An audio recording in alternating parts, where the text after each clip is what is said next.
On a sunny day, a man was diving in shallow waters near South Africa.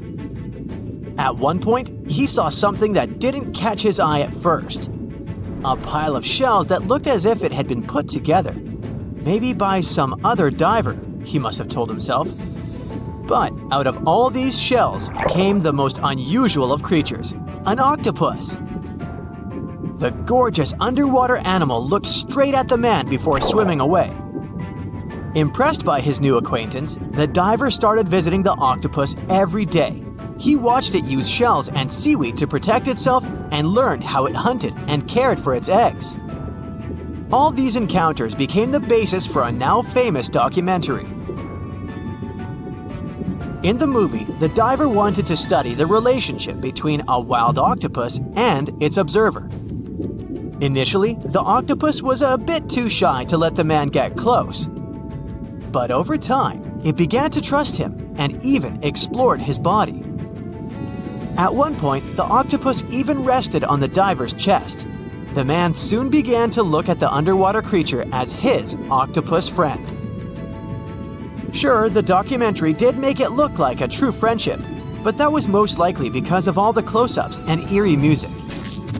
But you can't really know what the octopus is thinking. Maybe what looks like tenderness is just curiosity or confusion. Maybe an apparent hug is really just a defense mechanism. Some people may love octopuses, but can they really be friends with a human? Until they learn to talk, I guess we'll never know. That doesn't make an octopus less of an interesting creature, though. Apart from those quirky sets of tentacles, obviously, octopuses have another characteristic that sets them apart from other sea creatures. A recent study that involved studying the footage of octopuses living underwater shows that they sometimes develop this unusual behavior. They seem to throw things at each other on purpose.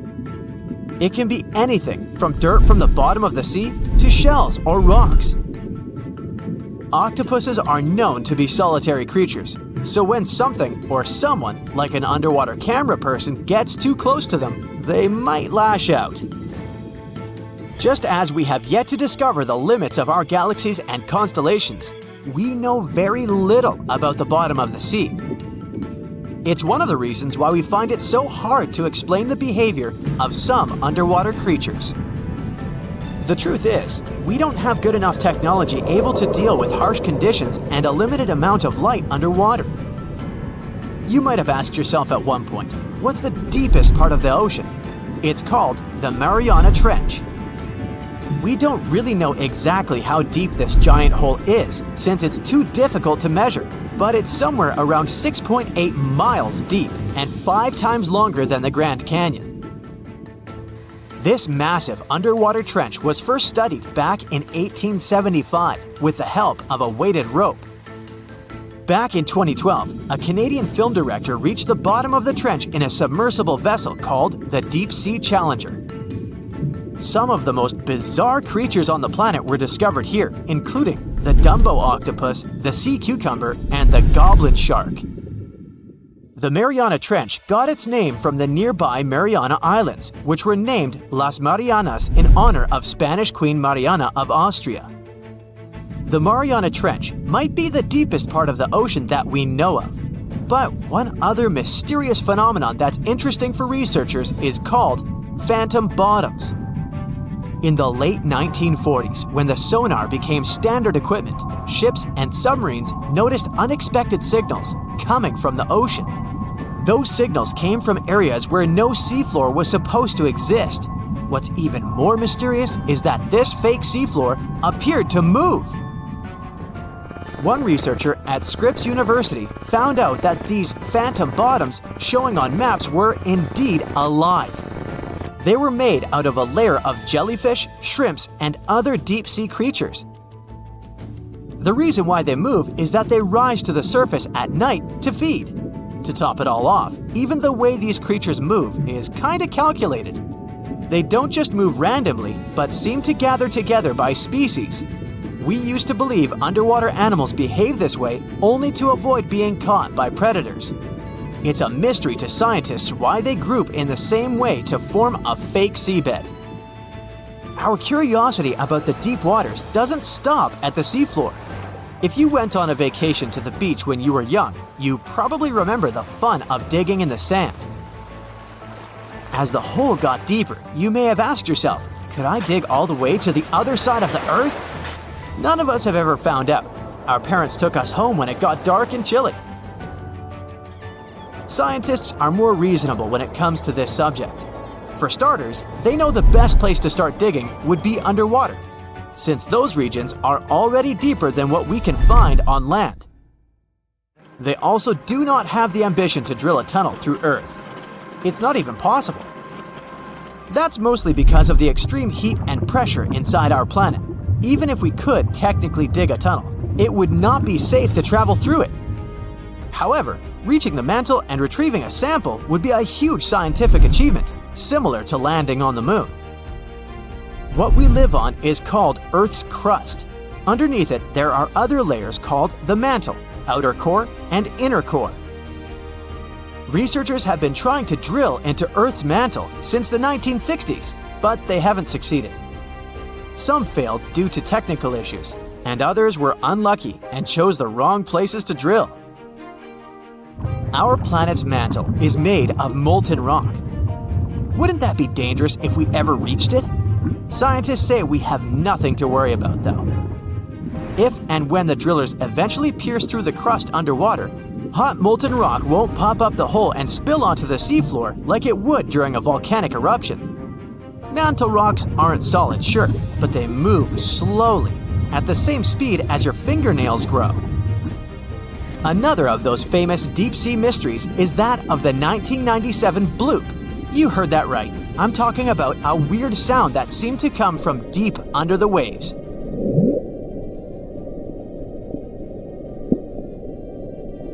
People heard it in the South Pacific.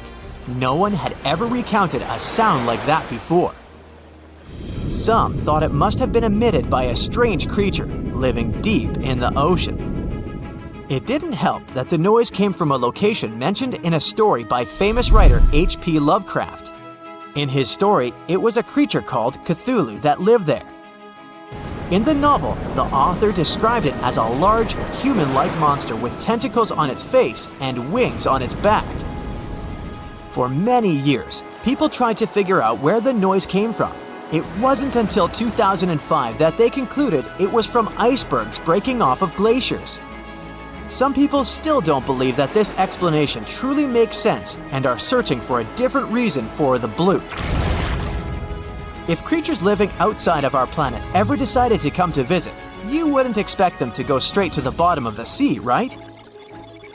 Well, some people claim there's a sort of spaceship on the ocean floor, discovered in 2011. It's basically an oval-shaped object located on the bottom of the Baltic Sea. In 2012, a team of divers explored the anomaly and found what appeared to be a staircase and other structures on its surface. This only added to the belief that the large object had been made by someone and wasn't just a natural phenomenon.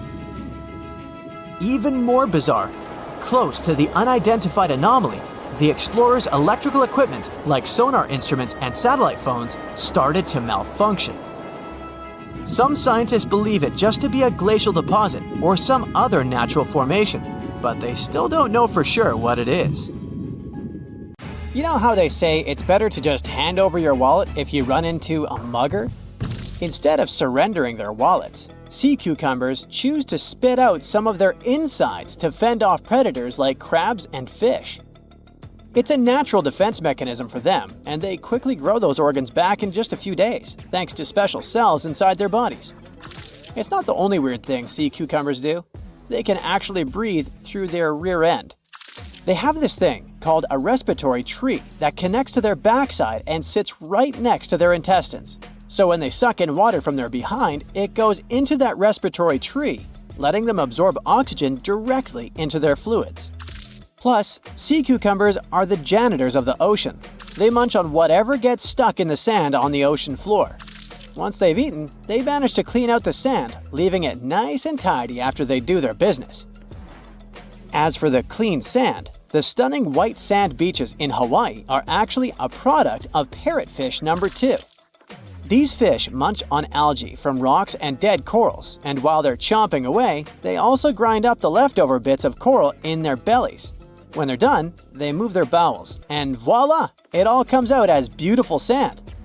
Not only do they play a vital role in keeping the coral reef ecosystem healthy, but they can churn out hundreds of pounds of this white sand every year. Marine animals are seriously impressive when it comes to holding their breath. Just look at sperm whales and elephant seals. They can stay underwater for a mind-blowing 2 hours. Then there's a Cuvier's beaked whale, which holds the crazy record at almost 4 hours underwater. When you compare that to the human record of 24 minutes and 37 seconds held by pro diver Budimir Shobut, it seems pretty insignificant. But what's the marine animal's secret that helps them excel humans this much? Unlike us, these sea creatures have a ton of hemoglobin and myoglobin in their blood and muscles, allowing them to store way more oxygen. When their oxygen runs low, myoglobin steps up and releases even more. Plus, they can tolerate higher levels of CO2, so they don't feel the need to breathe as quickly. There's even a study that found their myoglobin molecules have a unique charge that keeps them from sticking together, which boosts oxygen storage. And on top of all that, they can slow down their heart rate and restrict blood flow to hang out underwater even longer. Rumor has it that about 540 million years ago, a meteor loaded with frozen octopus eggs smashed into Earth. Sounds like a delirium, but some scientists are entertaining a very questionable idea that octopuses and their cephalopod buddies, like squids and cuttlefish, might actually have some extraterrestrial origins. The thing is, cephalopods have extraordinary DNA that doesn't look like any other DNA on our planet. They've got around 33,000 protein-coding genes in their genome, which is way more than what we humans have. A recent study suggests that their evolutionary story shows some odd traits that might hint at a connection to space, like they could be from some super far-off past, or even the future. The researchers went as far as to claim that modern octopuses could be the descendants of these frozen creatures that hitched a ride on comets and splashed down in our oceans. And why octopuses?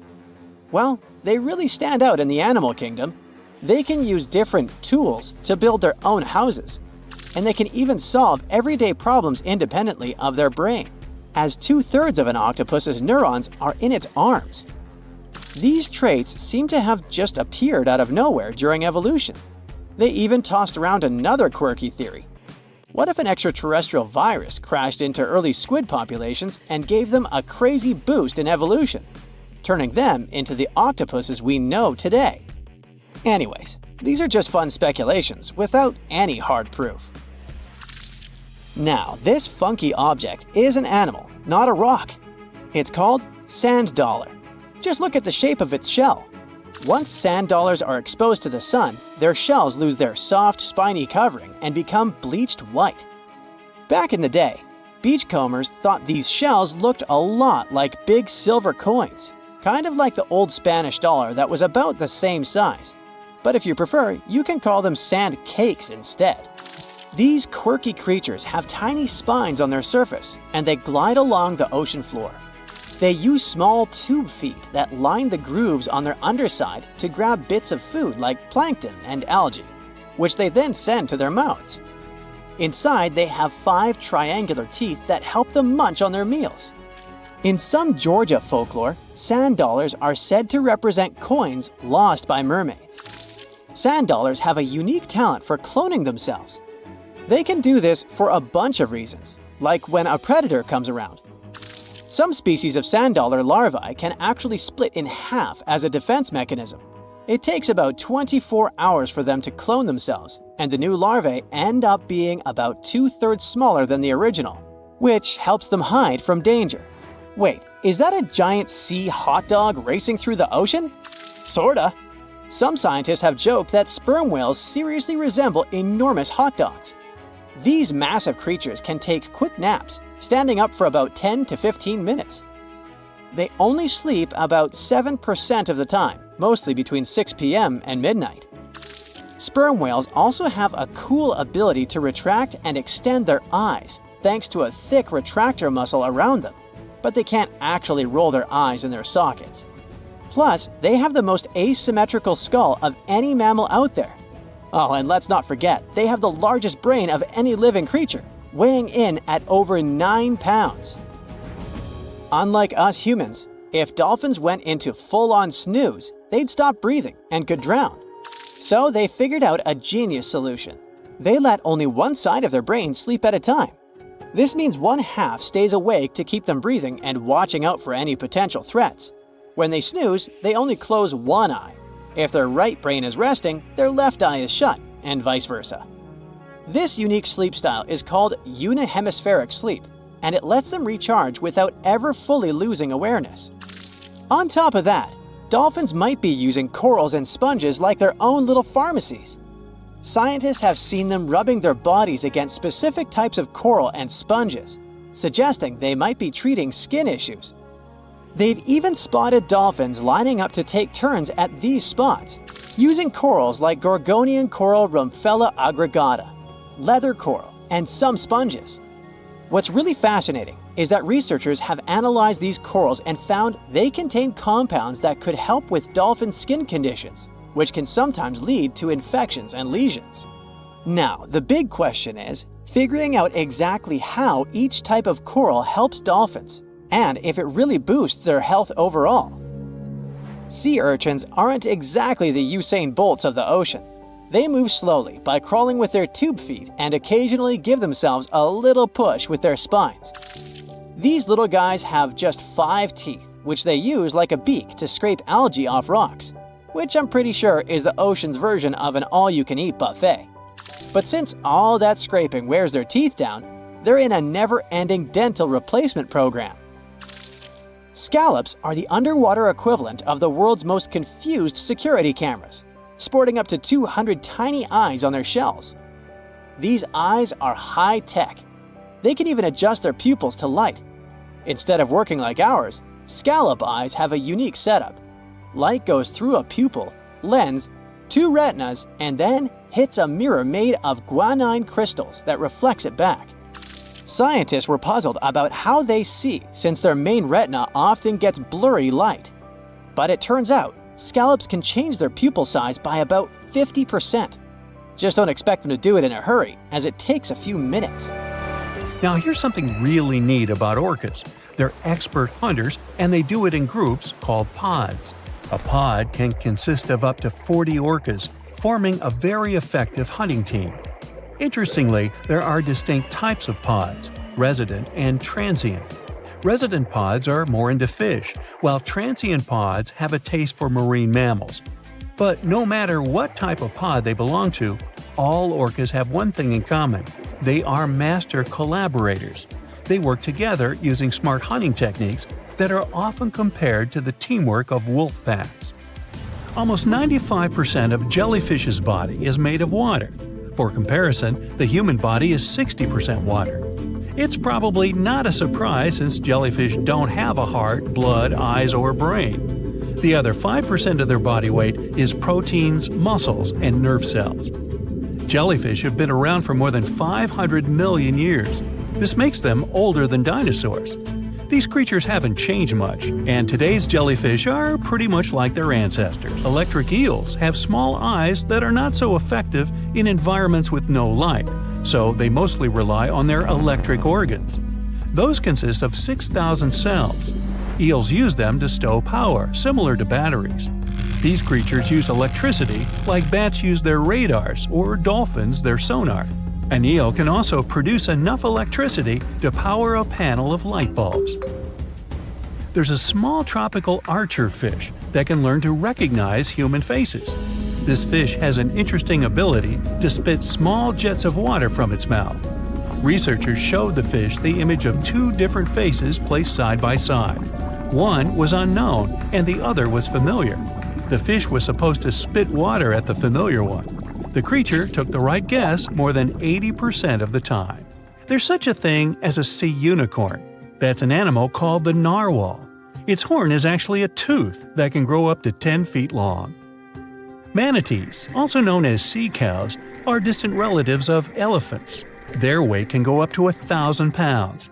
These creatures are vegetarian and need to eat around 10% of their total weight on a daily basis. That's lots of sea salad. In some cases, manatees share space with alligators, but they get along pretty well. You can even find a photo from Florida where an alligator rides a manatee's back. Frogfish have special fins that help these creatures walk along the sand. They're very useful in shallow waters. A ghost pipefish is hard to see, but once you spot it, you're bound to get really surprised. Its head makes up over 40% of its body. Crabs don't feel like wasting time on such formalities as putting foods in their mouth. That's why they taste it with their feet, which is where their taste buds are. Marine iguanas are the only lizards on our planet that like spending time in the ocean, even though they mainly live on land. They're herbivores that feed in shallow waters and swim like snakes. Iguanas use their long claws to hold onto the bottom when they need to graze. Green turtles can cross over 1,400 miles when migrating. They try to find the perfect spot to lay their eggs. Penguins sort of fly when they're underwater, reaching a speed of 25 miles per hour. More than 5 million years ago, I've heard, I wasn't around then, deep-sea worms and humans had a common ancestor. So we still share 70% of our genes with these creatures, and with sea stars, squid, and octopuses. Now, octopuses are in fact incredibly old. The oldest known fossil belongs to an animal that lived almost 300 million years ago. FYI, this is before our dinosaur buddies roamed the Earth. Wait, there's more! Octopus arms have a mind of their own. That's because 2/3 of their neurons lie in their arms, not in their heads. This means that their arms can problem solve how to open a shellfish, while their owner is worried about other stuff entirely. Talk about ninja-level multitasking. Oh, and like other animals, such as chimpanzees and dolphins, octopuses have proven to be good at maneuvering tools, like picking up old shells and using them as a temporary home. Now, of course, the most intelligent animals on our planet are humans, according to humans. But we don't seem to give pigs enough credit. Pigs are so smart they can play video games. No, not Minecraft. But in a recent academic study, scientists had 4 pigs play a joystick game. They had to manipulate the stick so that the moving ball would hit the wall and then they would get a treat. All 4 pigs did great in the test, which was surprising even to the scientists. Now, pigeons also aced an impressive test. They were trained to differentiate a Picasso painting from a Monet one, which they had no trouble learning. Then they were able to apply this knowledge, identifying works of art they had not previously seen, meaning they really understood the difference between each painter. Poor things are always seen as a nuisance. Now, if we placed kangaroos in an Animal's Most Amazing Ability contest, they'd win. It's mainly because they break the four-legged rule. A special species of kangaroo, the red kangaroo, uses its tail to help propel it forward. Now, visually, it has 4 limbs, but in practice, it uses 5. They're biologically built to use their tail as a 5th limb, since it's packed with articulated vertebrae and thick muscles. Of course, it had to be an Australian animal. Deep within the Sahara Desert, you'll find a little creature known as the Fennec fox.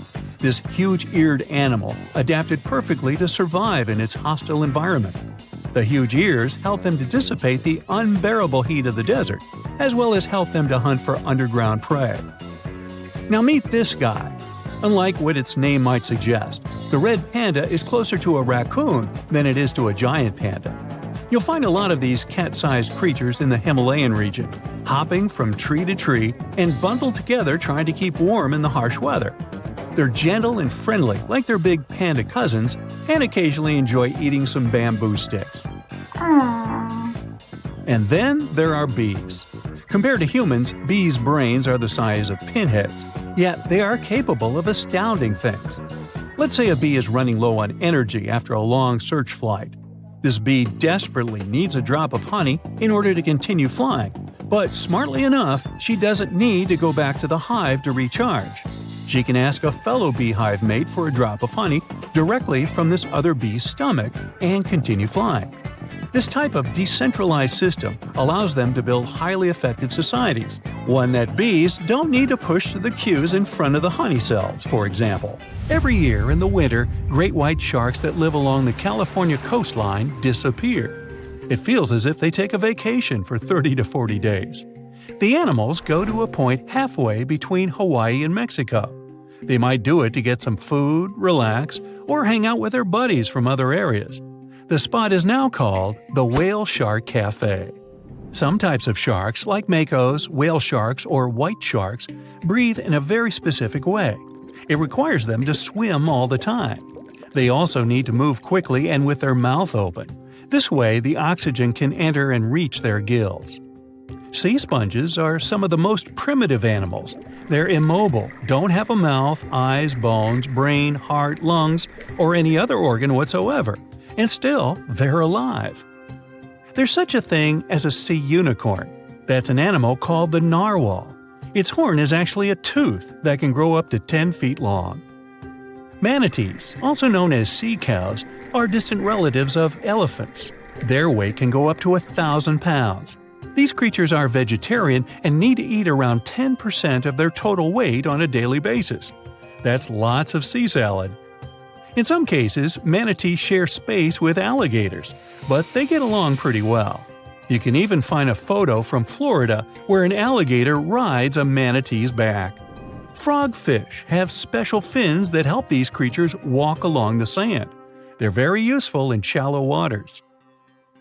A ghost pipefish is hard to see, but once you spot it, you're bound to get really surprised. Its head makes up over 40% of its body. Crabs don't feel like wasting time on such formalities as putting foods in their mouth. That's why they taste it with their feet, which is where their taste buds are. Marine iguanas are the only lizards on our planet that like spending time in the ocean, even though they mainly live on land. They're herbivores that feed in shallow waters and swim like snakes.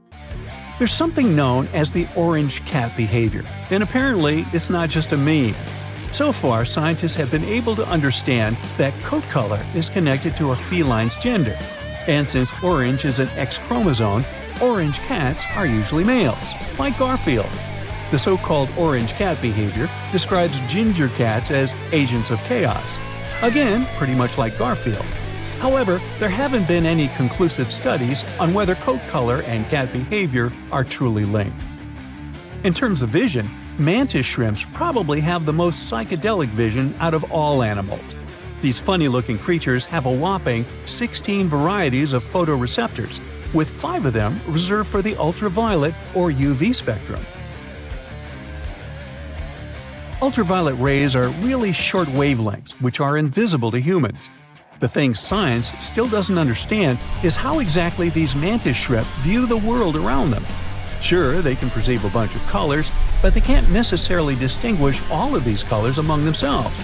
It can be that they just see a lot of really vivid, really blurry colors, but we haven't figured out a way to check that out. Now, to say sloths are cute is an understatement. They may be one of the friendliest animals in the jungle, but there's more. If you look closely at their fur coat, you'll notice hints of green. These greeneries are actually tiny little algae that grow alongside sloths. They help sloths to camouflage better in the jungle, but they also nurture them. The little cracks inside a sloth's fur create the perfect environment for algae reproduction, and scientists have found species of algae that don't exist anywhere else in the world. They do get by with a little help from their friends. Deep within the Sahara Desert, you'll find a little creature known as the Fennec fox. This huge-eared animal adapted perfectly to survive in its hostile environment. The huge ears help them to dissipate the unbearable heat of the desert, as well as help them to hunt for underground prey. For years, scientists have been struggling to explain bizarre sounds, some repeating, some heard only once, that come from the dark depths of the ocean. From bewildering hums to worrying bloops, the water transmits outlandish acoustic phenomena. One of these mysterious noises got named the upsweep. For the first time, this long train of sounds was registered in 1991 in the Pacific Ocean. One of the most unusual things about this signal is that it keeps changing, as if trying to confuse researchers even more. Like some unearthly howl, it varies from high to low frequencies and then back again, and you can hear it better in the spring and fall than in the winter and summer. Why the upsweep? It's simple. The sound travels from the bottom of the ocean towards its surface, as if sweeping up. Scientists do have a theory explaining this phenomenon: the activity of undersea volcanoes. Hot lava pouring into ice-cold ocean water could theoretically create such noises, but there's no proof found yet. Plus, the sound has been declining since 1991, even though it can still be detected. The bloop is the name given to an ultra-low frequency and incredibly powerful underwater sound that was recorded in 1997 by the U.S. National Oceanic and Atmospheric Administration. The bloop continued for approximately 1 minute. Having started from a low rumble, it gradually rose in frequency.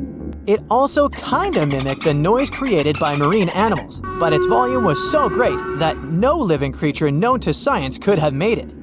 When the bloop occurred, underwater microphones managed to record it from a distance of 3,000 miles away. Rumor has it that the noise might have something to do with the fictional half-octopus monster Cthulhu, or some other colossal deep-water creature. But if you don't believe in monsters, science has another explanation: iceberg fracturing. The thing is that icequakes recorded in the Scotia Sea resemble the mysterious bloop a bit too much for it to be a coincidence. The whistle resembles this annoying sound when a kettle of boiling water is telling you it's time to make a cup of tea. But even though it may not be as blood-curdling as some other bizarre ocean sounds, it doesn't make it any less mysterious. Plus, the whistle is very elusive. In 1997, only one underwater microphone was able to pick it up, and therefore, researchers didn't manage to pinpoint the source of the noise. The most likely cause of the sound is an eruption of one of the submarine volcanoes. Have you ever heard of Julia? No, not your neighbor. I'm talking about this otherworldly sound. Listen to it. It was recorded in 1999 by the U.S. National Oceanic and Atmospheric Administration. The source of the sound was most likely a large iceberg that ran aground somewhere in Antarctica. The sound was so loud that it was heard over a huge territory, and its duration was about 2 minutes and 43 seconds. Slow down. That's the name given to a sound recorded in 1997 in the equatorial Pacific Ocean.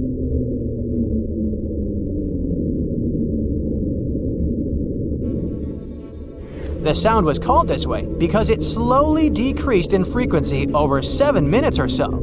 It's been picked out a few more times since it was recorded for the first time.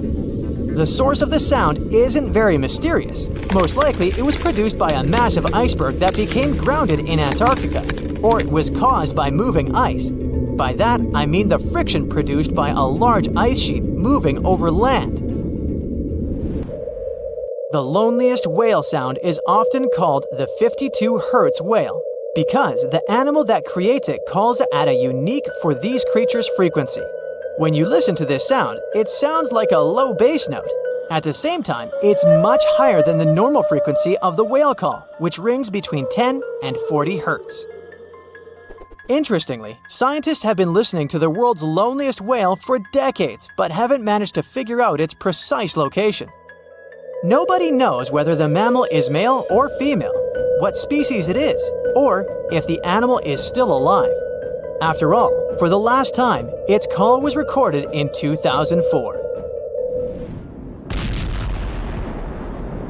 Earth-shaking booming sounds have been reverberating off some parts of North Carolina for more than 150 years. Called Seneca guns, they're most often heard near the coast. The sounds are so powerful that they often rattle window panes and sometimes vibrate entire buildings. They can last from 1 to almost 10 seconds. Even though scientists haven't cracked this mystery yet, there are some theories. They range from earthquakes to severe distant storms and quarry blasts. But even though the ground trembles every time the phenomenon occurs, no seismic activity coincides with these events. So far, scientists have come to the conclusion that the mysterious sounds happen in the atmosphere, not on or under the surface of our planet. If this theory is true, bolides might be the answer. These extremely bright meteors often explode once they enter Earth's atmosphere. Or Seneca guns might be born in the ocean. Sometimes, when enormous waves collide far away from the shore, you can hear it, even if you're nowhere near the coast. Seneca guns are a type of skyquakes. You don't need to travel to a particular part of the world to hear one of those. Mysterious sonic booms ramble from the sky everywhere, from the US to India and Japan. Just like Seneca guns, this sound phenomenon occurs mostly near the coast or a big body of water. Rattling glassware and windows in the nearby houses, skyquakes could be connected with ultra-fast airplanes breaking the sound barrier. But people started hearing the first skyquakes in 1824. The theories trying to explain this phenomenon include sand dunes shifting, meteors entering the atmosphere, distant volcanoes erupting, Earth's crust cracking during earthquakes, and even gas bursting out of underground vents in the sea or lake bottom.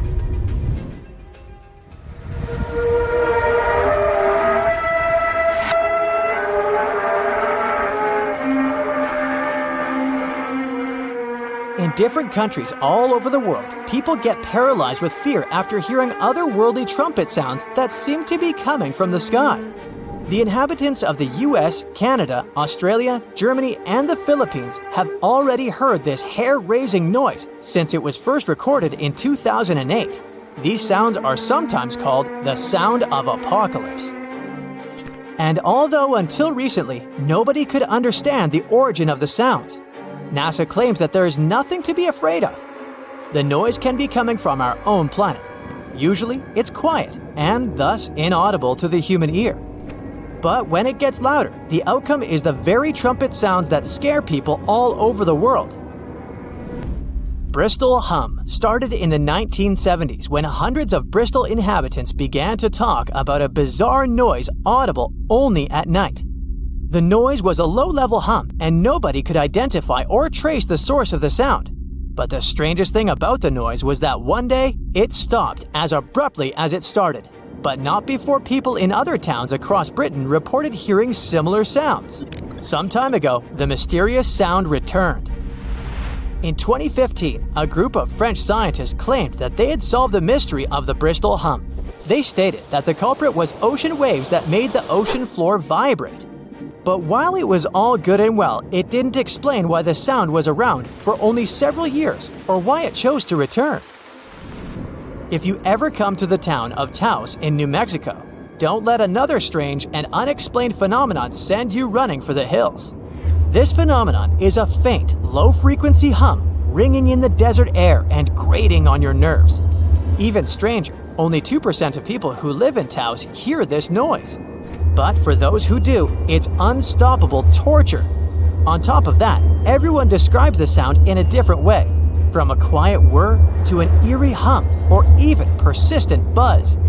And while some people believe that the Taos hum is the result of unusual acoustics, the others suspect a bad case of mass hysteria. No one has located the origin of the hum yet. You rub your eyes, trying to make sense of everything.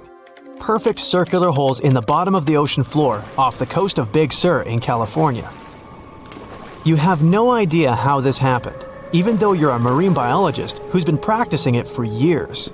You go through some of the old records and find out that these holes have been around since the 90s. In 1999, a ship-mounted sonar conducted a survey and found 5,200 of these pockmarks, or large holes over 500 square miles, on the ocean floor. They look like moon craters underwater.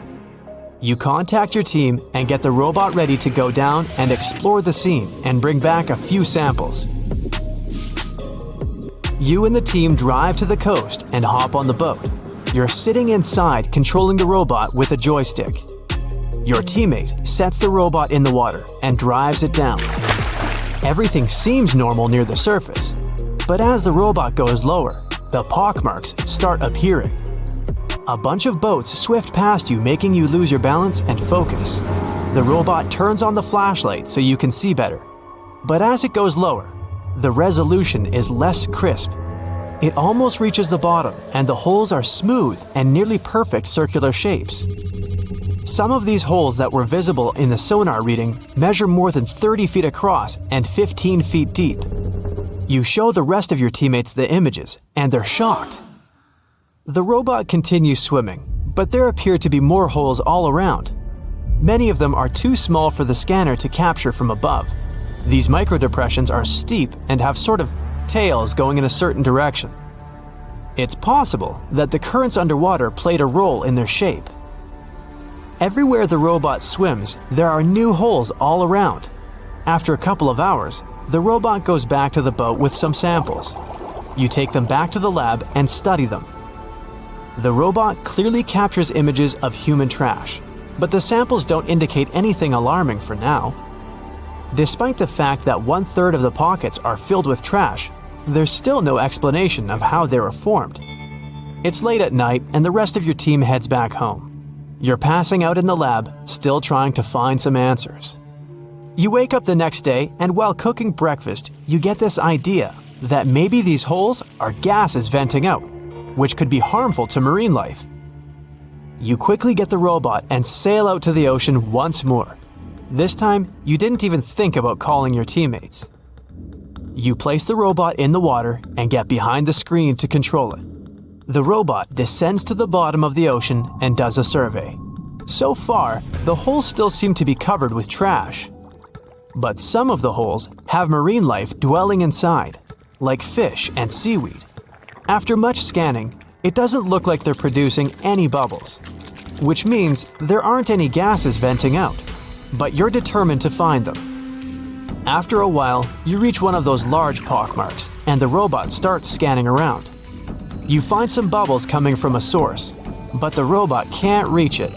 It swims around trying to find a spot, but nothing. You bring the robot back to the lab and work on it. You attach some mechanical arms on it that can lift things and move them. You bring the robot back down to the same spot, but the bubbles aren't as frequent as before. You use the arms to move some of the trash and find out that the bubbles are being produced by a group of crabs chilling next to a pile of plastic. Bingo! The bad news is, you still don't have a clue why the microdepressions and pockmarks exist. As you try to control the robot to go back to the surface, an octopus wraps its tentacles around it, pulling the robot down. You struggle with the controls and push it to maximum power, but the suctions of the octopus are too strong to break off. It's a game of tug-of-war with the octopus and your robot. It takes the robot under a pile of trash, thinking it's lunch. But you use the arms to maneuver the robot out and swim back to the surface. You go back to the lab even more confused. The robot has collected more samples for you to study. Your eye is glued to your microscope, trying to figure out what's going on, but nothing. You decide to do a carbon dating test to determine how old these holes are. After a while, you check out the results and are even more stunned than before. They show that the holes are around 400,000 years old, so it's likely that human trash wasn't the cause for all this.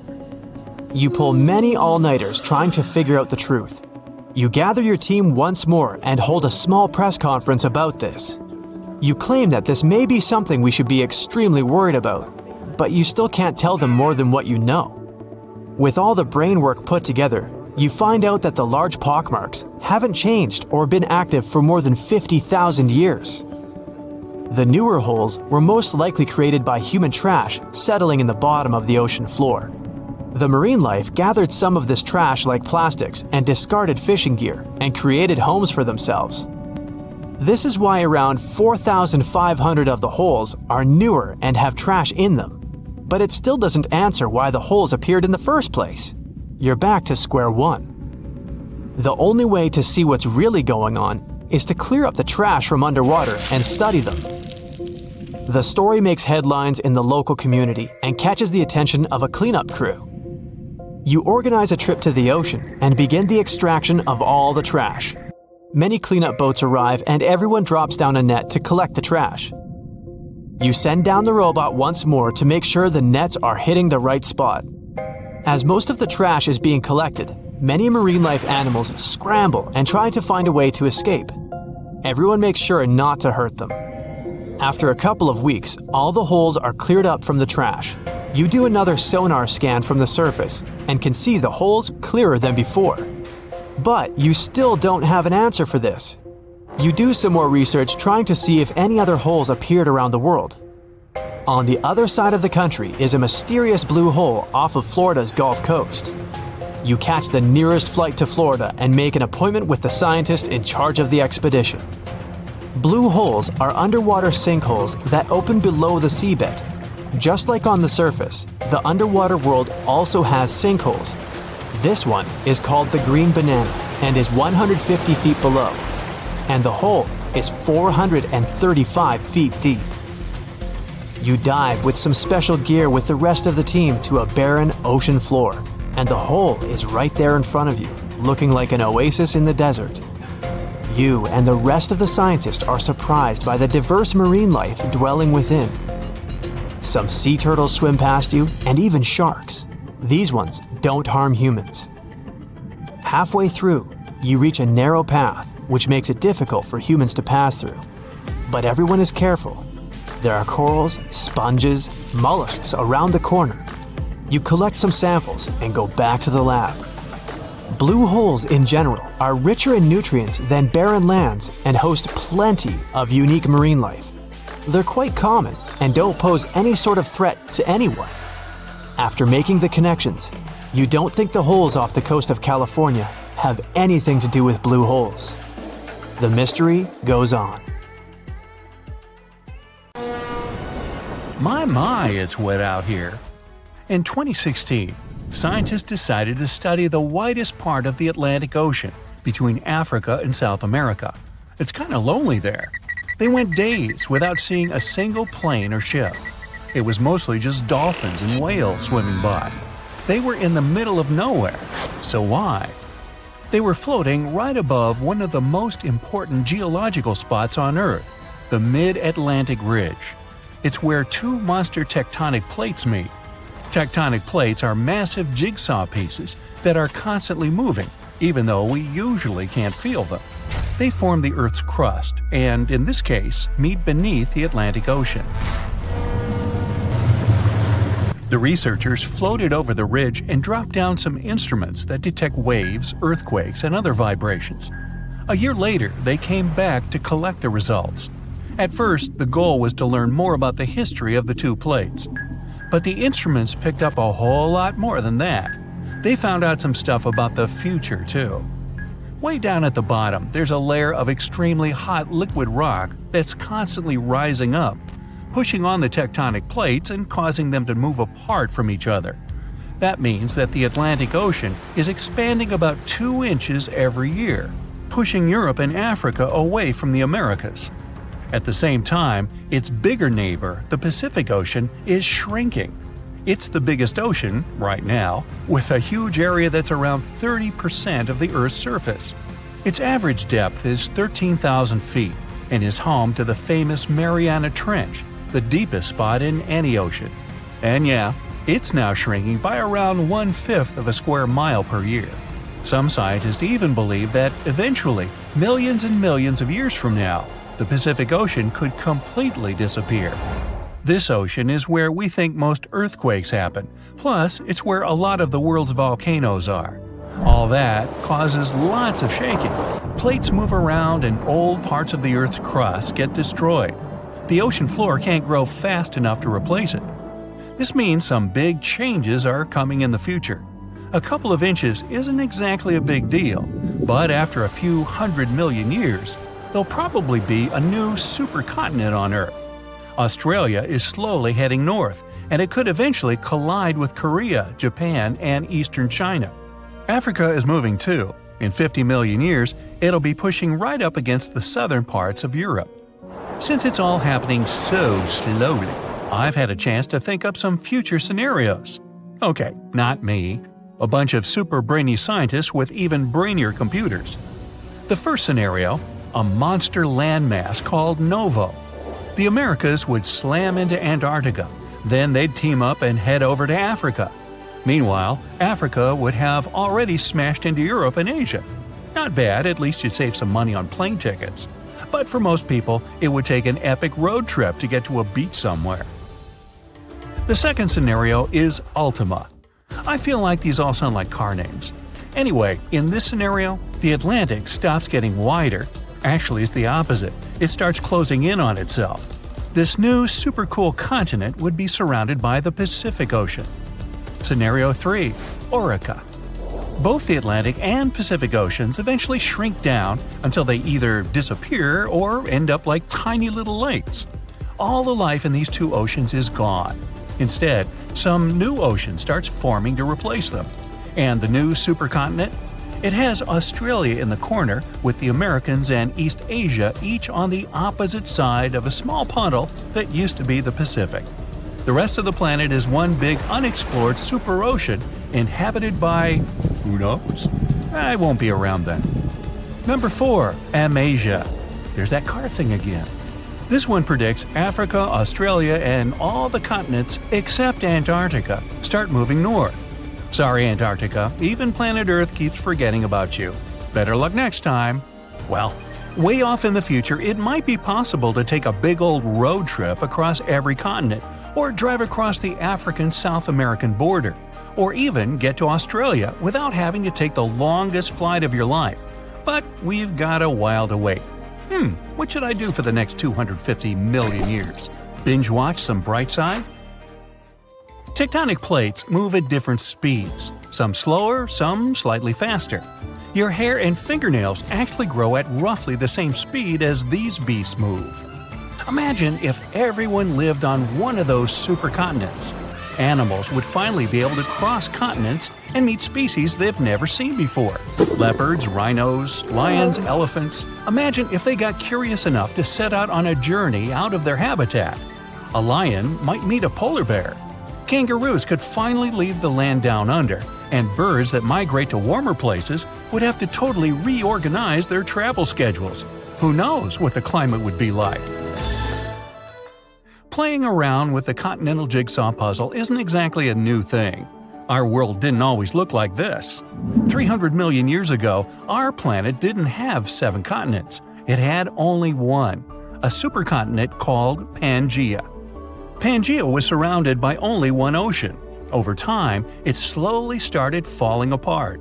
At one point, South America, Antarctica, Australia, and Africa were one unit, and North America and Eurasia were another.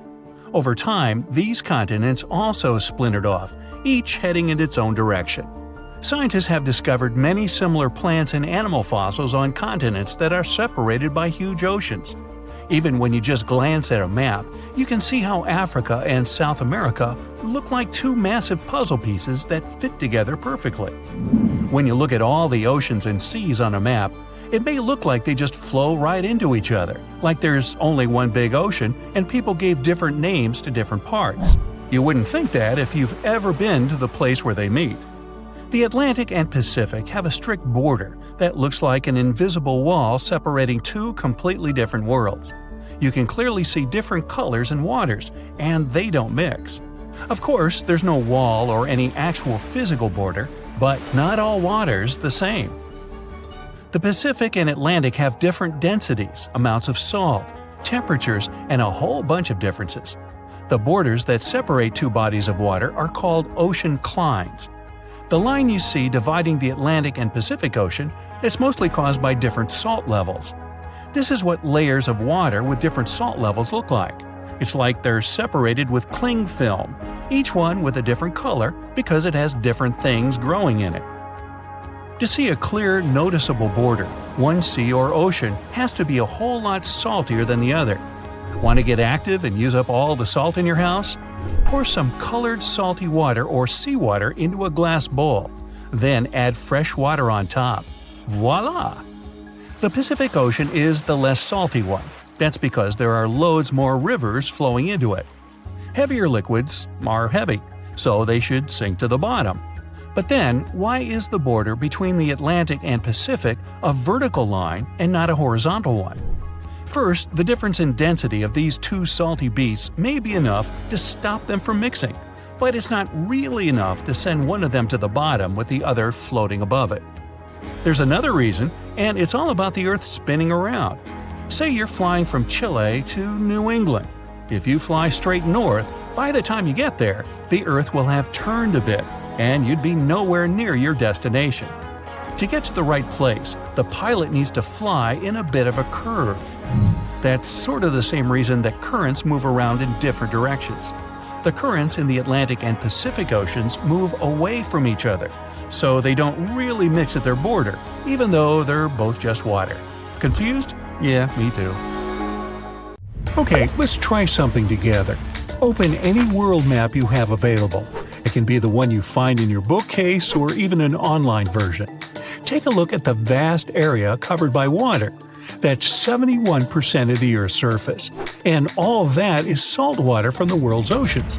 There aren't any borders between the four oceans we've all come to know, but oceanographers and the world's countries did traditionally split these waters into four distinct regions: the Pacific, Atlantic, Indian, and Arctic Oceans. And here comes the big surprise. The scientific community has recently recognized the fifth body of water. It's called the Southern Ocean, and three of the four original oceans border it. It circumnavigates Antarctica and the lower portion of the globe and reaches Australia and the southern portions of Africa and South America. What makes this ocean so special?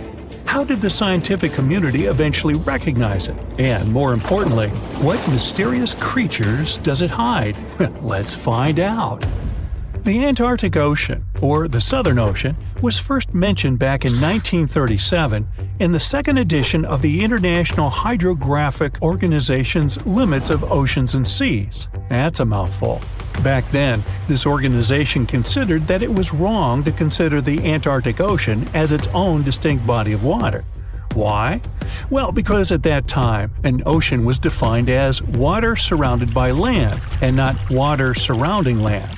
However, they reconsidered it in 2000 and voted to include this ocean in the official list. They also decided on the name Southern Ocean over the commonly used Antarctic Ocean. Finally, the organization concluded that the ocean should be considered as ending at the 60th parallel south latitude. But how old is this ocean? Well, many specialists believe it to have formed only 30 million years ago, which would make it the youngest of the world's oceans. It was created when Antarctica and South America moved away from each other during the early stages of our planet's development. This unique water current is a distinctive component of the Southern Ocean, as it helps keep the waters flowing around the icy continent. It's called the Antarctic Circumpolar Current, and it moves to the east with incredible speed. It's estimated that it moves an enormous amount of water per second. Some of the disputes regarding the Southern Ocean also have to do with this amazing current. Some specialists believe it separates the water of the Southern Ocean from the waters of the nearing Atlantic or Pacific. Only the rapid circulating water is considered the Southern Ocean. On the other hand, though, a handful of scientists say that the current actually makes the naming issue more complex by not limiting the waters to a specific geographic location. They believe that the waters in the current are different in terms of composition from waters in the northern oceans because they are way colder and have a lot more salt. Sailors don't really like this new body of water, mostly because of the frequent cyclone-like storms that it experiences. They happen because of the big temperature difference between the ice packs and the ocean waves. As a result, these storms are very difficult to surpass for any sailors that happen to encounter them. I mean, really, these are the strongest winds found anywhere on our planet. More so, the vessels going through this area must also be wary of the frequent icebergs that may pop up every now and then, and also of the low surface temperatures. Just to paint you a better picture, some of the icebergs found here can span over several hundred meters and can exist all year round, regardless of the season. The latitudes from 50 to 70 have even earned the nicknames of Furious 50s or the Shrieking 60s because of these intense year-round storms. Even the landscape is unique.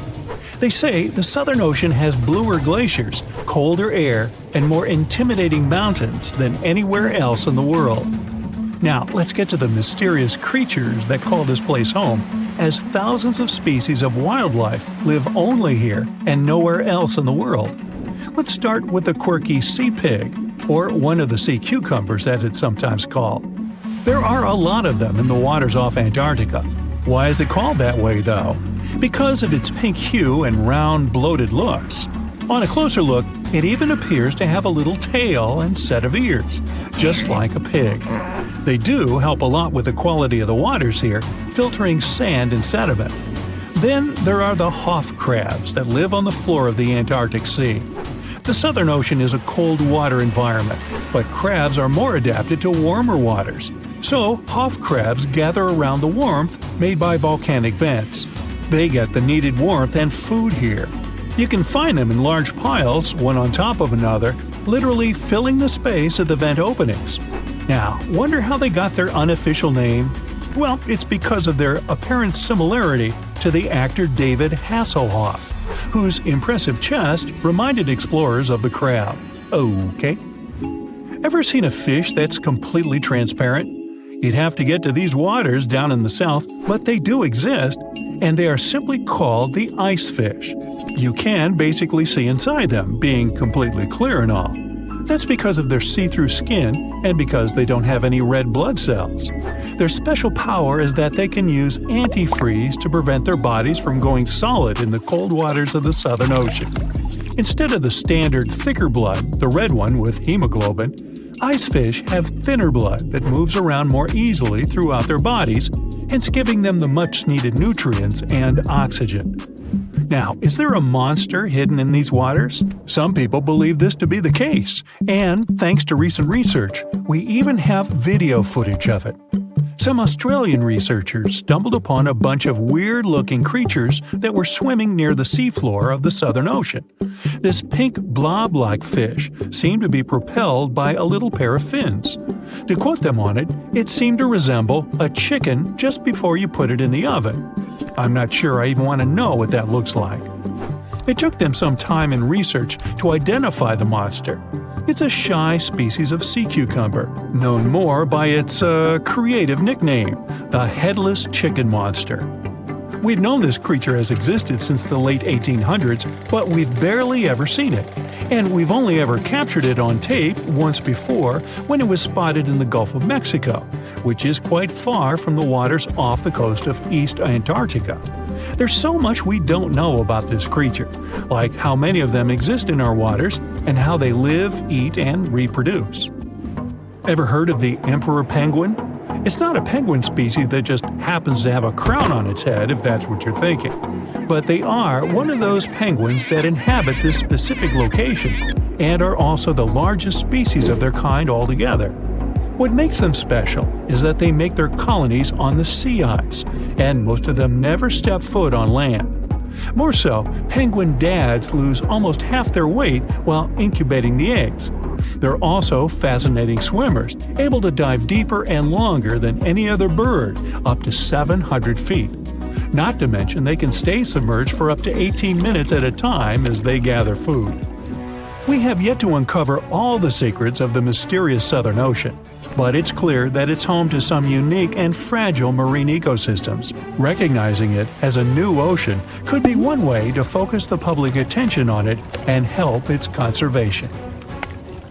Oh wow, there's a hole in the bottom of the ocean! It seems that the ocean has a leak.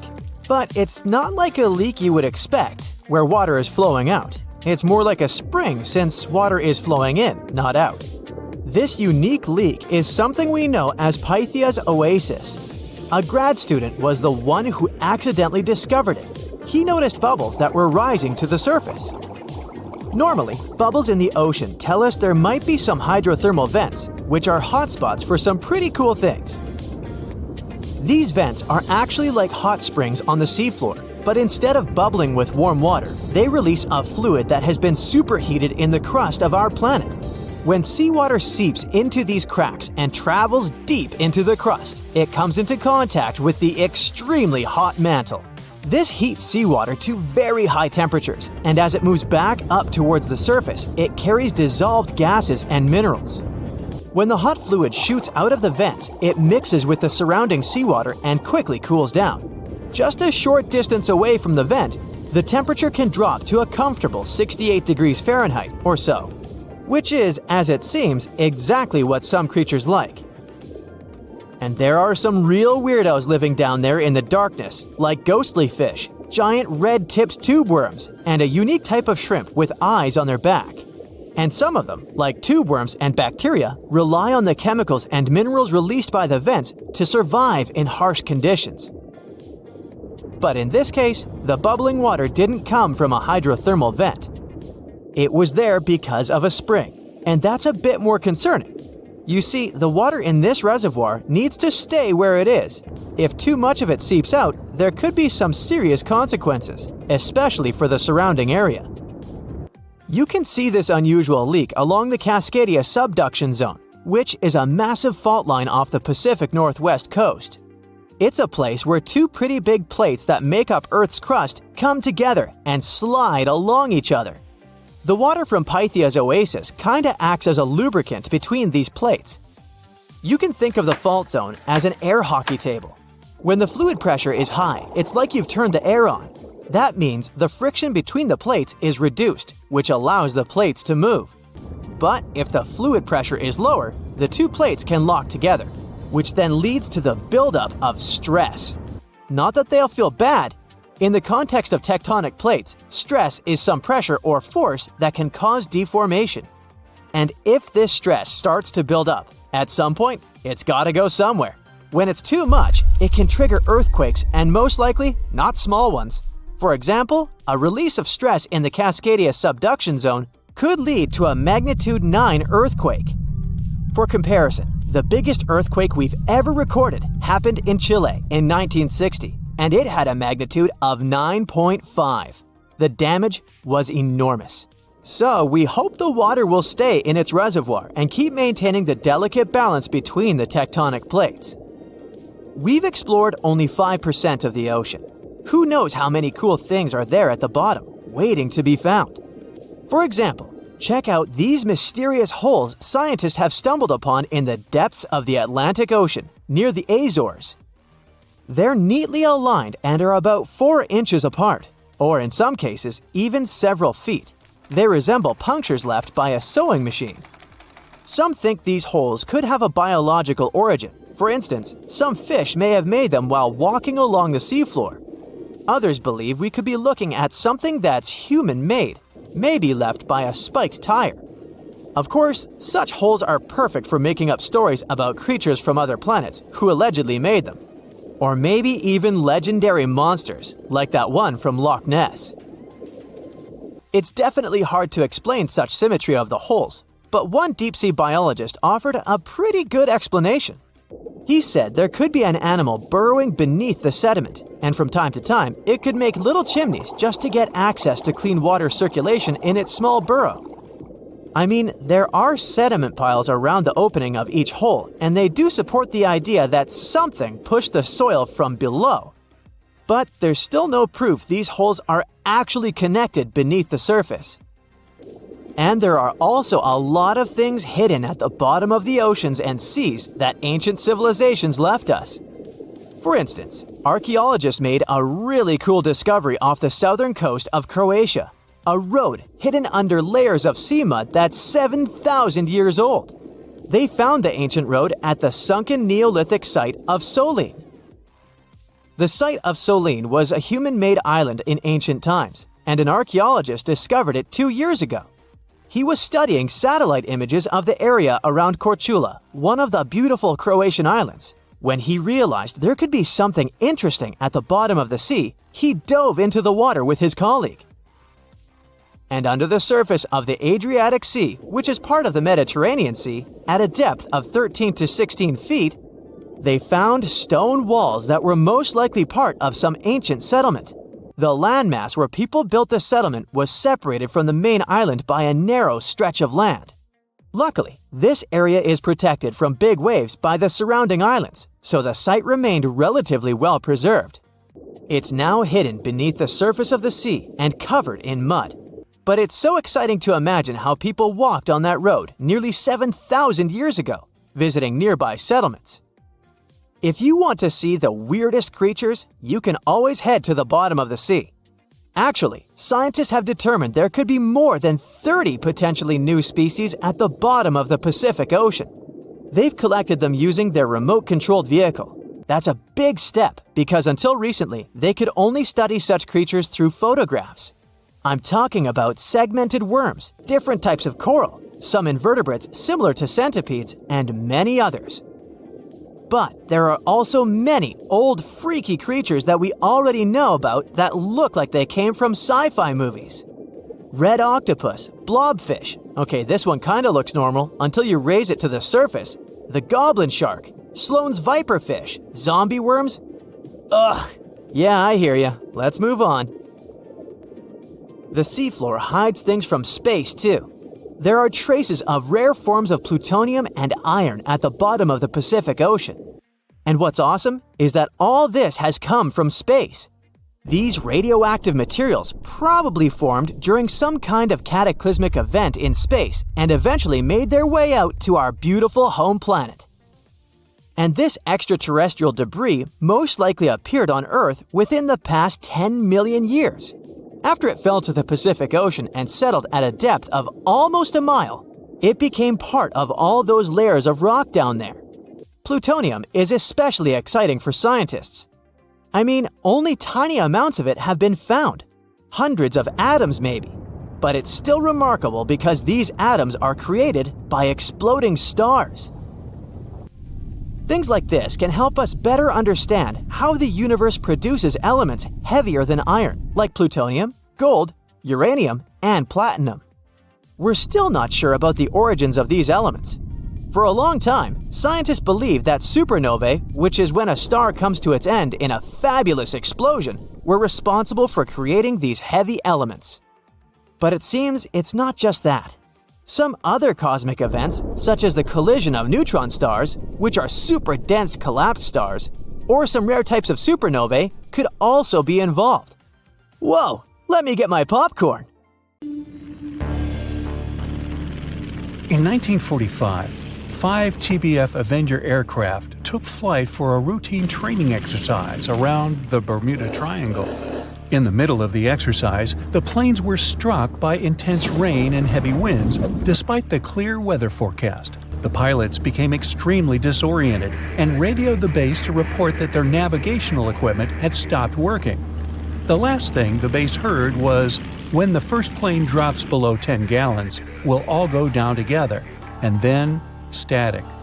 The 5 planes and their 14 crew members were never seen or heard from again.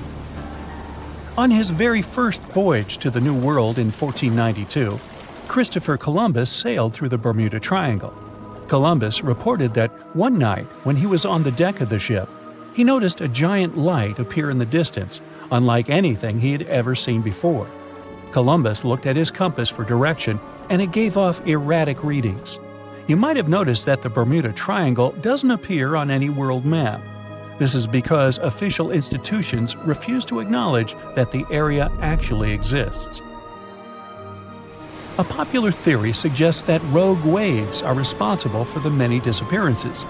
Rogue waves are called extreme storm waves by scientists. They occur when different weather patterns take place at the same time and cause large, unexpected waves. Witnesses say that the waves look like giant walls of water. These waves could explain why ships go down fast and without leaving any trace. The Bermuda Triangle is home to some pretty intense and unexpected weather. Storms build up quickly and unexpectedly, then disappear soon after. If you blink, you might miss it. This could explain why few distress signals are issued. Pilots and sailors never saw the weather coming. No one knows exactly how many ships and planes have disappeared in the Bermuda Triangle. The rough estimate is 50 ships and 20 planes. Most of the time, the disappearances had no explanation and no wreckage has ever been left behind. Another bizarre theory trying to solve the Bermuda Triangle mystery comes from Charlie Berlitz. He insists that the area is home to the lost city of Atlantis. The missing ships and planes and malfunctioning equipment, according to him, were all caused by rays of energy let out by the special energy crystals that power Atlantis. While this sounds silly, Berlitz's theory was convincing enough that over 20 million people bought his book worldwide. In the year 1800, a large sailing vessel called the USS Pickering departed from the U.S. on its way to the West Indies. The ship sailed into the Bermuda Triangle along with its 90-man crew and was never heard from again. The USS Pickering was the first ever confirmed ship to vanish in the Bermuda Triangle. It's believed that the ship was taken out by a storm, but because no wreckage was ever found, we'll never know for sure. When the TBF Avenger planes went missing, a massive search operation was conducted. Boats and planes searched the Bermuda Triangle for any signs of the aircraft. One of the boats searching was a PBM-5 Mariner airboat. The airboat took flight at 7:27 p.m. and called in a routine radio message 3 minutes later. Then, it was never heard from again. No trace was ever found of the rescue airboat or the 5 Avenger aircraft. An enormous investigation was launched into the disappearance of all these vehicles, but nothing was ever discovered. This particular area of the ocean is one of the most heavily traveled shipping routes in the world. Some skeptics believe that this fact solves the mystery. Statistically, the busier the area, the higher the frequency of accidents and disappearances. While this makes sense, it's not the frequency of disappearances that's responsible for the mystery of the Bermuda Triangle. It's the lack of explanation or wreckage found. On the ocean floor, decomposing organisms let off large concentrations of methane gas that gets trapped under the water. This gas can build up until, boom, it ruptures. The gas surges up to the surface and erupts.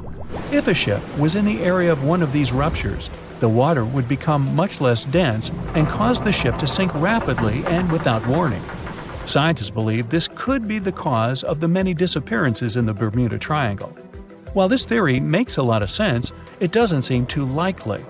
The U.S. Geological Survey has stated that no large releases of gas are believed to have occurred in this area for the past 15,000 years. The ocean floor is made of rocks containing a lot of magnetite. It's more like iron. Magnetic fields react to high concentrations of magnetite on the ocean floor, which may start a sort of conflict between the two. It can often lead to various weather anomalies and, as a result, navigation issues. And, naturally, any changes in the ocean floor or the Earth's magnetic fields influence the Bermuda Triangle a lot. Since the magnetic field is constantly moving, it might be also taking the Bermuda Triangle with it. Now that people know where the triangle is, it's easy to avoid it. It supposedly moves eastward together with the magnetic poles. But scientists still can't answer where exactly it will be in a couple of years. Some people blame all the disasters on the extraterrestrial paranormal activity. Others suppose it's all about raging natural phenomena. There's another triangle in Lake Michigan. Just like the one near Bermuda, the Michigan Triangle got its shady reputation for some disappearances. The first recorded one dates back to 1679. A large vessel, one of the largest of that time, set out on an expedition, yet once it got in the sinister triangle, it never came back. Much later, an aircraft disappeared in this triangle. The skies are usually very clear there, but back in 1883, some people witnessed abnormal things in the area. Some claim to have seen large blocks of ice falling from the skies, and the crew even managed to save one as hard proof. Meanwhile, the Pacific Ocean Mystery Area is another sinister triangle. Off the south coast of Japan, not far away from Tokyo, there's a sea where plenty of ships met their doom, disappearing without a trace in these waters. They call it the Devil's Triangle. Some scientists believe the cause of anomalies is the environmental changes. Also, there's a really high concentration of methane hydrates on the bottom of the ocean in the Pacific Triangle area. You're deviating from your original course and sailing in the wrong direction. There's the Caribbean Sea near the triangle, peppered with small islands. The seafloor here isn't deep. The ship can get in shallow waters. And now the ship is stuck on a shoal, and you have no idea where you are. If this were the 21st century, the The ship's captain would be able to reach the shore using GPS and other modern navigation. But the most interesting thing is that the compass would work correctly this time, since the magnetic North Pole hasn't already coincided with the true one for a long time in the territory of the Bermuda Triangle. The agonic line is somewhere far away from here. There are no problems with navigation now, but for some reason, this is where ships disappear. In fact, not just here. Throughout the Atlantic Ocean, there are places where many more ships were gone. The Bermuda Triangle is not even in the top 10 of such places. One of the main reasons why many ships are lost here is that one of the most popular shipping routes in the Atlantic passes through the Bermuda Triangle. And the more ships in one place, the more shipwrecks. Simple probability. Then, it just starts getting weird. Other theories say that there's a space-time rift in this region. Ships and planes fall into this rift and end up in the past or the future. But for some reason, there's not a single proof of this myth. There's no reason to think that the rift is hidden somewhere here. The base of an extraterrestrial civilization is located in the Bermuda Triangle. Visitors from other galaxies steal sea vessels along with the crew, so no one finds the wreckage of the ships. This is also a popular myth that has no scientific justification. The Kraken lives somewhere in the triangle. It's a huge squid that sinks ships and also is a legend that sailors tell each other. However, gigantic squids live in the depths of the ocean. They can grow to the size of half a train car, but no cases have ever been recorded where they sunk a large vessel. And in the area of the Bermuda Triangle, they have never ever been seen. People in the past didn't know about the existence of these creatures, so when they saw them for the first time, they described them as huge, terrible monsters. Giant squids are some of the most elusive creatures on Earth, and scientists had to use sonar equipment to find them. They don't like to leave the dark depths and are likely to be afraid of the sound of any ship. So, that should squash the squid as a suspect. Ever wonder why, despite all our advancements in technology and science, there's a vast expanse of our own planet that we barely know about? Believe it or not, over 80% of our oceans remain uncharted territory. It's as if we've got this massive aquatic playground in our backyard, and we've barely scratched the surface. Also, did you know that only about 7% of our oceans have a special tag called Marine Protected Areas, or MPAs? How come this colossal body of water that envelops most of our planet is also among the most vulnerable and misunderstood spaces in the universe? Pressure has a lot to do with it. Our deep ocean is a beast of a place with no visibility, freezing temperatures, and pressure that's so intense that in certain areas it would make you feel like you're having the weight of 50 jumbo jets on your body. No wonder we're having an easier time sending people into space than to the bottom of the ocean. The deeper you go into the waters, the more pressure piles up. But let's not forget we have tech on our side, right? Scientists now use these cool satellite technologies that track the color of the ocean to check how much phytoplankton is there, for example. Why is this important, you might ask? Because these little plant-like critters are actually pretty major players in our big blue oceans. In the grand scheme of things in the aquatic world, phytoplankton is like the bedrock of the ocean food chain. It gives life to almost everything, from the tiny zooplankton, which are animal-like microorganisms, to those colossal, magnificent whales. When these technologies first came around, satellites could get clear images of the ocean faster than a ship could take the same number of measurements in 10 years. But it's not all about looking at the ocean from space. Sometimes you gotta dive in there and see it for yourself. Thankfully, we've come a long way in ocean exploration tech too. We've got things like floats and drifters that ride the ocean currents while collecting data, and a whole fleet of underwater vehicles, some of which are manned, some remote-controlled, and some even autonomous. Remember James Cameron, the guy who made the movie Titanic? He's super into exploring the ocean, and in 2012, he set a record by going down to the Mariana Trench in a vertical torpedo sub. He thinks there's nothing like being in the ocean and experiencing it firsthand. Other companies use a mix of technologies for their ocean explorations.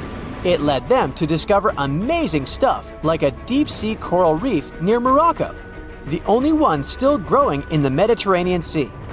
They've also discovered new species and documented ones previously thought to live only in the Atlantic.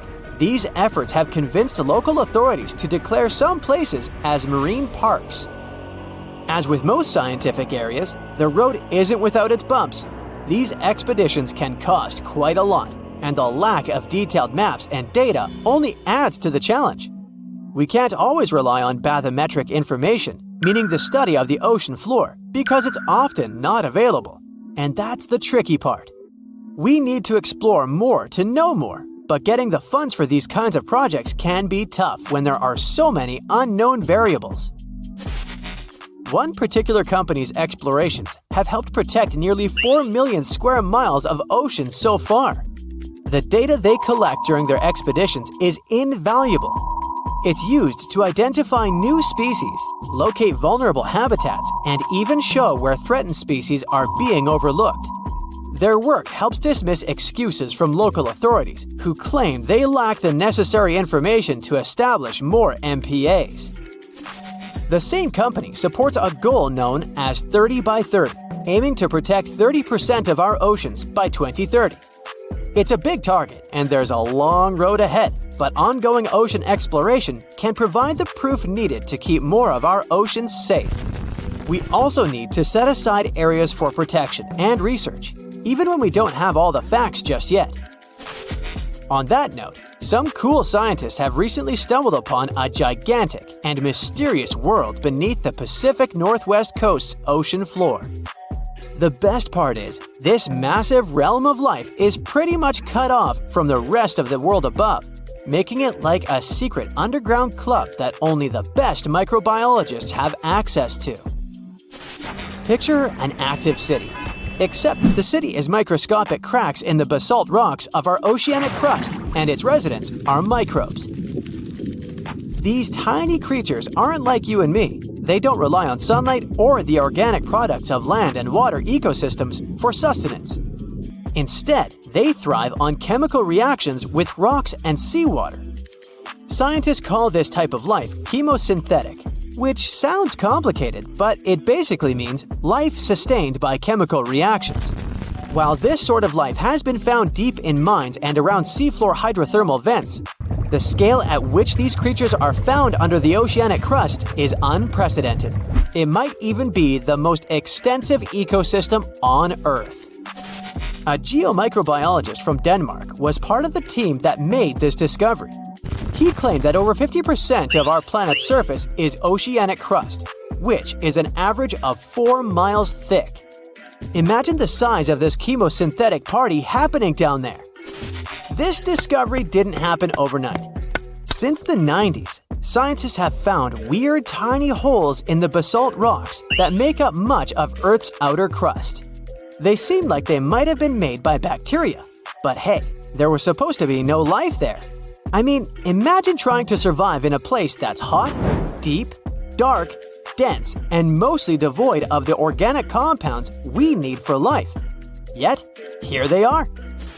In the following years, more pieces of the puzzle fell into place. Scientists found that the oceanic crusts had different conditions at the centers and edges. At the centers, rocks are jam-packed with energy-rich compounds that support these tiny life forms. But by the time they reach the edges, these chemicals are all gone. Fast forward to now, and it's time to put the puzzle together. A microbial ecologist from the University of North Carolina worked on this research and says we now have solid evidence of microbial life in the cracks and crevices of deep ocean basalt. The next question scientists asked was, how far does this life extend? Researchers collected samples of crust from a plate roughly 120 miles off of Washington's coast, drilling deep beneath the ocean's surface. What they found down there was remarkable. The life down there runs on a unique fuel, hydrogen. Yep, in the absence of sunlight, hydrogen provides the energy for all their biological processes. These microbes use hydrogen to transform carbon dioxide into organic matter. This matter and other byproducts, like methane, then fuel other organisms, creating a network of life. Of course, the life down there isn't as complex as the one we know up here. Scientists doubt there will be any multicellular life under the ocean because it's too hot and energy poor. But hey, who knows? This universe under our oceans still has a lot to reveal. This whole thing is significant for many reasons. First, it confirms that life can exist in places without oxygen, which changes our perspective on where we can find life. This makes us wonder if life could exist under similar conditions on other planets, where surface conditions might be too harsh. The implications on Earth are also profound. If a large portion of life exists in the oceanic crust, then our understanding of life on our own planet could be completely changed. This exciting discovery stretches our understanding of life and prompts us to keep exploring the mysterious depths of our oceans, pushing the limits of our understanding. NASA is also in on the whole deep sea exploration project. Why? Shouldn't they be preoccupied with outer space? Because they're hoping to find hints about what the oceans on other planets might look like. NASA specialists are really hopeful that by unearthing underwater secrets, we can solve some of the big questions about space. Plus, they're testing some nifty equipment for future journeys across our solar system.